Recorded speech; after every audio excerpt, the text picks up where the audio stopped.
Liftoff of Space Shuttle Atlantis on a mission to build, resupply, and to do research on the International Space Station. Houston now controlling. Atlantis begins its penultimate journey to shore up the International Space Station. From the dawn of man, there have been many mysterious sightings and reports from the heavens. Some of these are depicted in caveman drawings from thousands of years ago. This drawing comes from Itolo, Tanzania, and dates back over 29,000 years. It appears to document UFOs sending rays to the ground with what seems to be impact marks on the Earth's surface. Proof of alien visitation continues throughout human history. Here we see a picture of Nuremberg on April 14, 1561. Hans Glasser was a journalist of the 16th century. He described a mind-blowing event that occurred in the early hours of the morning. His drawing shows a sky full of strange objects flying back and forth and engaging as if it was an episode of Star Wars, with spacecraft screaming through the skies and fire on the Earth. He reports many of the residents witnessed this event and they saw it as a sign of God. And then the Foo Fighters of World War II. Thousands of pilots reported mystery orbs buzzing their aircraft while on bombing runs and patrolling the skies above Europe. This phenomena frightened both the Allied and Axis forces into believing the other had developed a secret weapon in a time where technology had been moving forward with a destructive rate. In fact, Churchill himself was inquiring into the subject, and it's believed he ordered a cover-up through fears of widespread panic. His memo here reads, "What does all this stuff about flying saucers amount to? What can it mean? What is the truth? Let me have a report at your convenience." Signed, Winston Churchill. 1947, Roswell. Arguably history's most debated UFO event. General William H. Blanchard ordered his press office to release a statement announcing a flying disc recovered from the desert of New Mexico, but 2 days later rescinded the claim. The cover-up began, military this time stating the wreckage recovered was a high-altitude weather balloon. How military, including a 4-star general of the Air Force, could not distinguish the difference between a weather balloon and an alien craft just 2 days prior is almost as big a mystery as Roswell itself. As we move through modern times, the UFO phenomena has become a movement, with millions of people witnessing strange aerial phenomena. Technology looks to answer the age-old question, who or what is this phenomena? My position now, I think, is that I believe that about 5% of these things are interplanetary, that is, they come to us from a world outside our planetary system, and that some of them are in fact inhabited by intelligent beings of some kind, and some look as if they're remotely controlled. The 5% rule has become the status quo for the UFO phenomena. This refers to the amount of sightings reported to those that are thought to be real. This catchphrase can be tracked back throughout modern UFO history.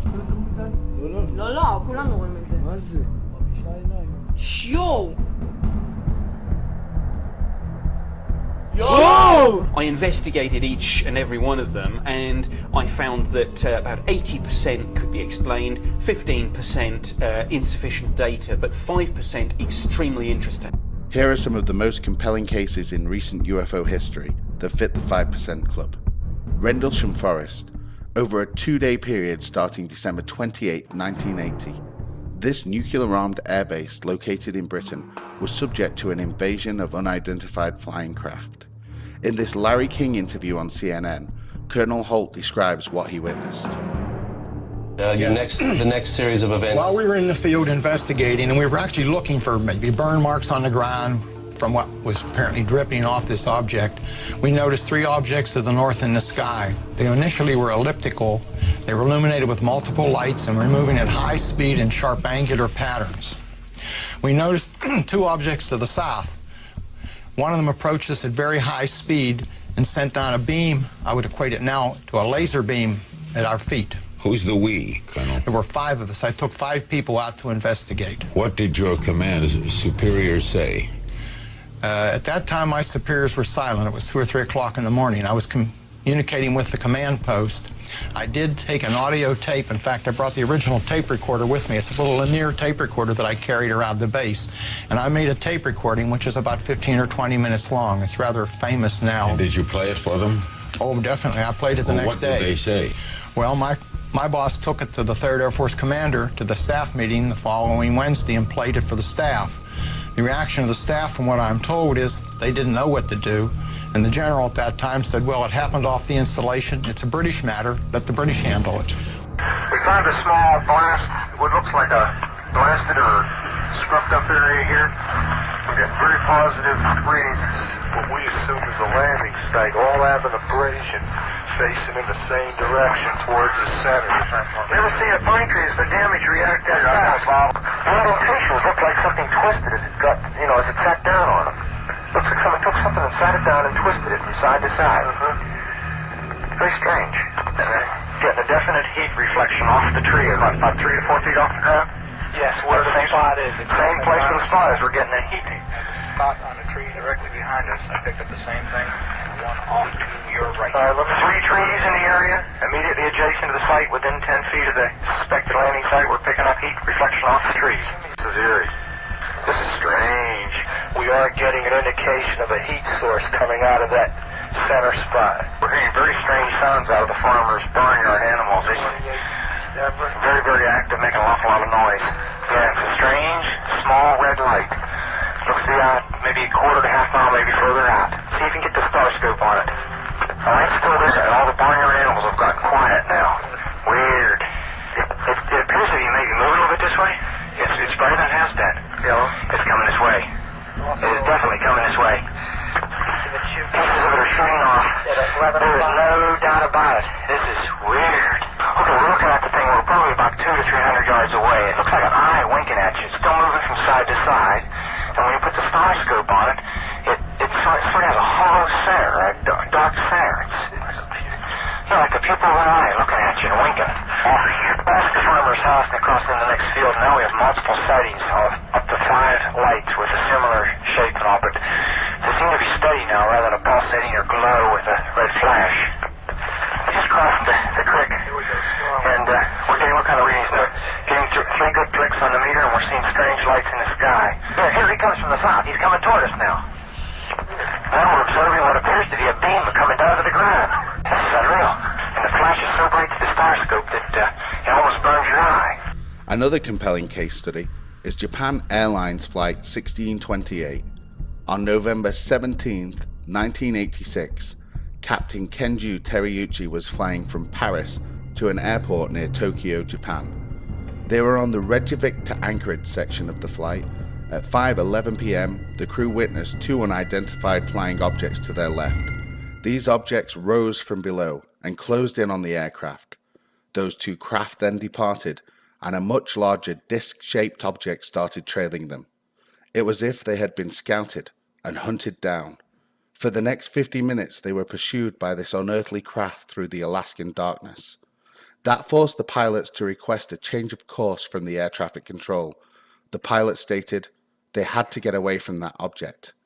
Captain Teriyuchi said he could feel the heat from the intense glow of the object on his face. Here's a recording of the communication with air traffic control from that day. Deviate from some object, equating 240. Spinner 1628 heavy. Deviation is approved as necessary for traffic. Quite a big. Make a formation. Spinner 1628, sir, do you still have the traffic? Disappear to burn out into an area. Spinner 1628, I understand you do not see the traffic any longer. Almost immediately after this exchange, an urgent message comes in from Elmendorf Air Force Base. Yeah, this one is true. We have confirmed there is a flight size of 2 around your 1550 squawk. 1 primary return only. Okay, where is he following him? It looks like he is, yes. Okay, stand by. Spinner 1628 heavy.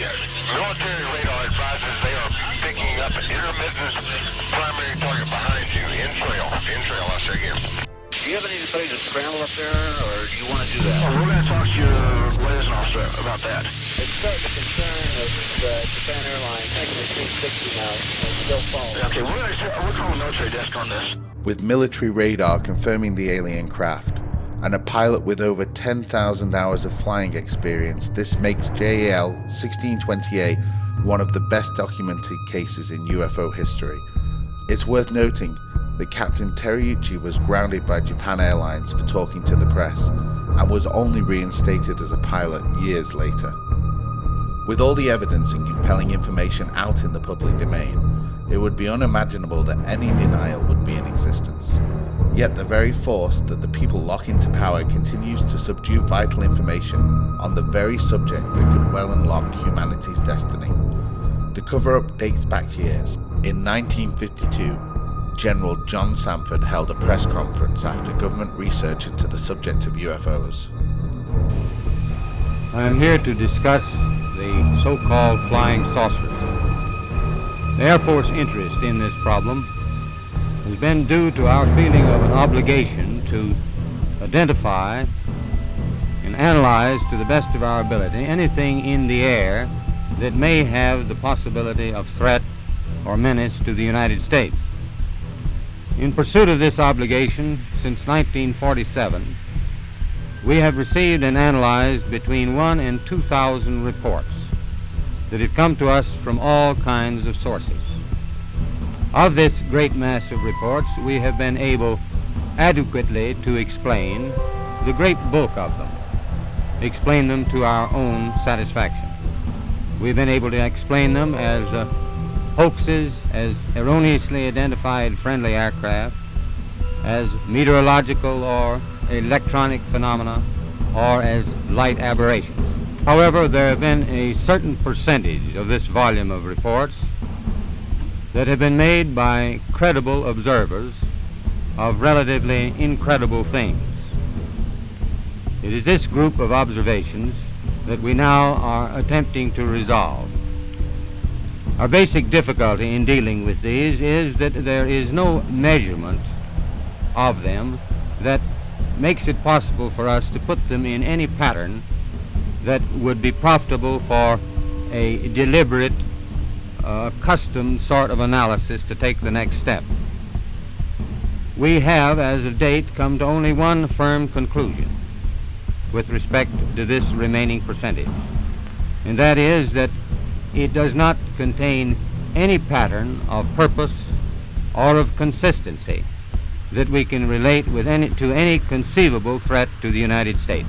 We can say that the recent sightings are in no way connected with any secret development by any department of the United States. The government deception continues even today. In an official statement from the Obama administration on the subject, they state, "The US government has no evidence that any life exists outside our planet, or that an extraterrestrial presence has contacted or engaged any member of the human race." The question has come up in several White House press conferences over the years, and the misinformation, joking, and stigmatizing continues. Or a joke. Maybe it has. Part of a grand conspiracy. I'm not aware of any plans the president has to make public any information about this, but does he feel he's gotten to the bottom of it?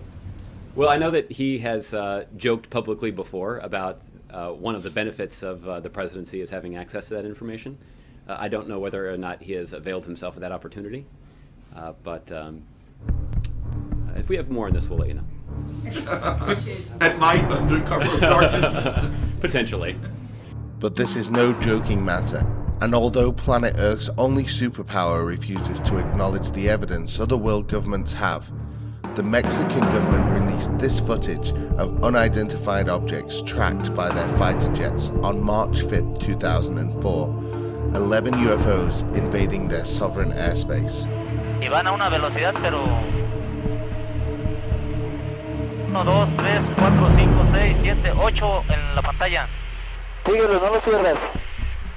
And in 2016, the Chilean government declassifies and releases footage taken from one of their Navy helicopters. Twice during the encounter, the UFO ejects an unknown material into the air, which is only visible on the infrared spectrum. To the naked eye, the object itself is barely visible. the substance it expels disappears straight into the clouds. Many experts, including aeronautical engineers, were unable to explain this unidentified flying object. Even the British are at it. In recently declassified UFO files from the Ministry of Defense was a story of a fighter pilot, Milton Torres, ordered to shoot down and destroy an unidentified flying object. Here in an interview with Sky News, he talks about his experience. Milton Torres, he's in Miami for us, and over 50 years ago he was ordered to shoot down a UFO when he was based in Britain, and he was flying over East Anglia, wasn't far over Norwich City, and he was told to shoot down what appeared to be a huge object. You could say, hey? You could say it was somewhere between Norwich and Ipswich. It was right in that area. Milton, I know that you locked on and then there was nothing to fire at because this thing went like the speed of sound at, say, 10,000 miles an hour. I have no idea. It was 10 Mach. 10 Mach, at least. You must have, for the last 50 years, this thing must have haunted you, didn't it? It certainly did. I wanted to know what it was in the worst possible way. This is the sort of thing a scientist wants to dig his teeth into. Did you do some research on it? Are you there? Say again? I was just wondering, have you spent a lot of time researching into what it might have been, what it could have been? Well, yes, I did. I did a lot of researching on my own, but I found nothing that we knew of. So that's the best I could come with it. It was just way too fast and way too... well, let's put it this way. It aberrated all of the laws of Newton that Sir Isaac Newton put in place. So that's why I know it was something different. And it certainly wasn't, you don't feel you could have been fooled by reflections in the sky. There was something solid, something tangible there. No, there were two of us. There were two of us, myself and my wingman. And my wingman, for the life of me, I cannot remember who he was.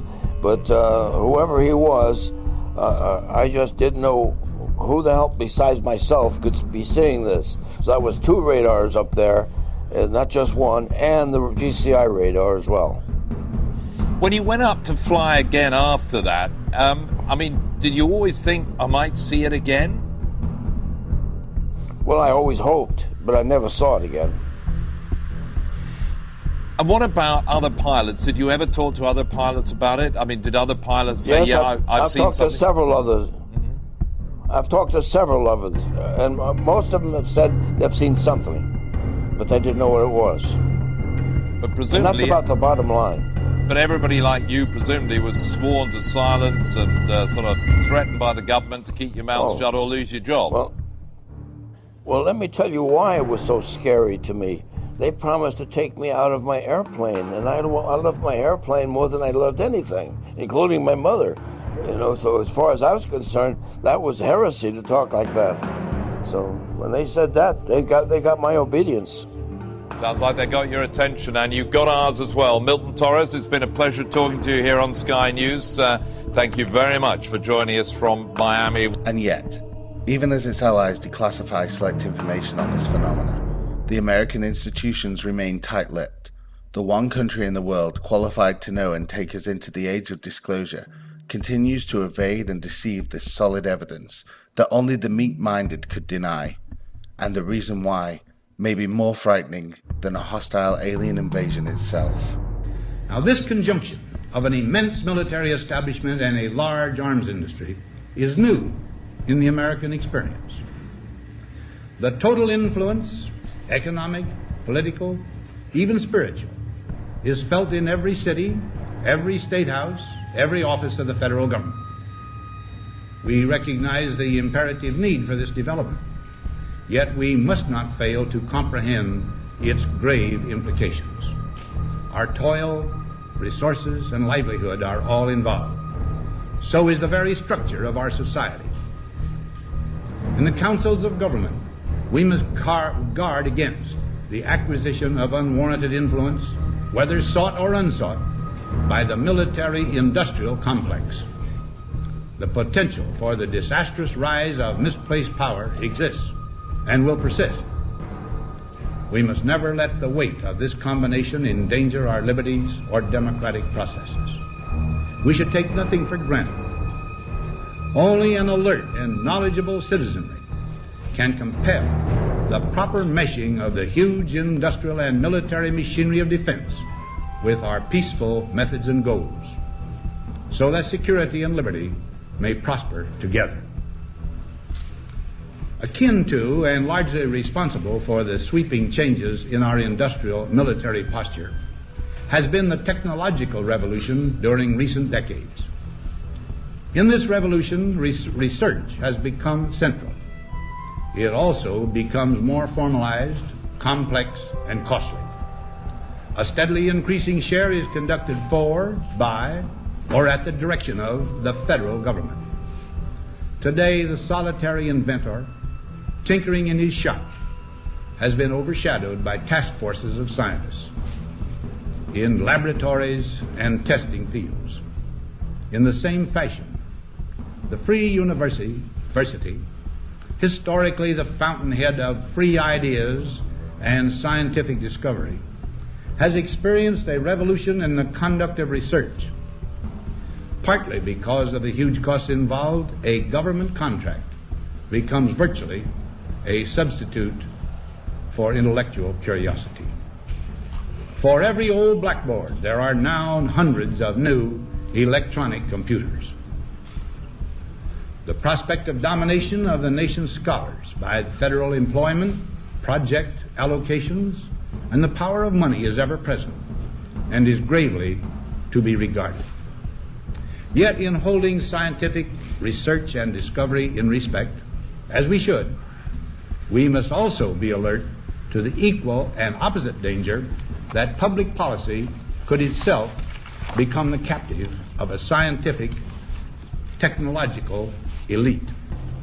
It is the task of statesmanship to mold, to balance, and to integrate these and other forces, new and old, within the principles of our democratic system, ever aiming toward the supreme goals of our free society. In 1997, talk show host Art Bell received this disturbing phone call from a man claiming to have worked at Area 51. As this call was unfolding, the entire radio station was knocked off air and only returned on backup systems, with the caller never to be heard of again. Area 51. Yeah, that's right. Were you an employee or are you now? A former employee. Former employee. I was let go on a medical discharge about a week ago, and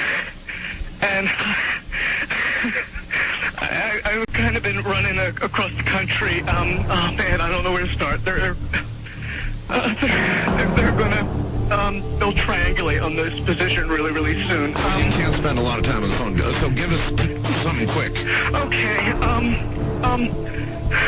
Okay, what we're thinking of as aliens are they're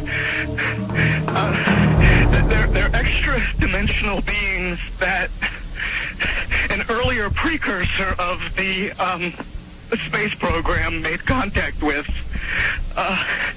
They are not what they claim to be. They have infiltrated a lot of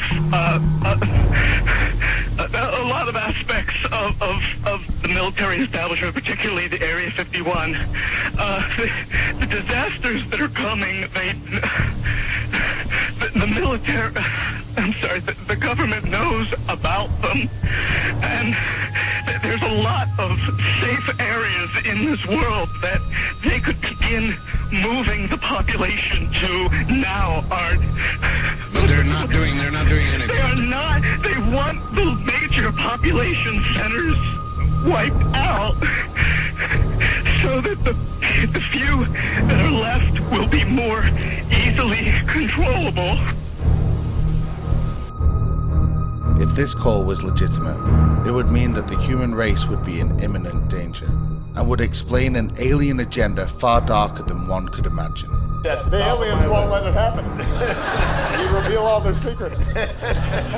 They exercise strict control over us. One thing is for certain. UFO sightings are on the rise, In 2017, reports of craft and unusual phenomena are already higher than any year before. There is a build-up of activity and an increasing call for disclosure.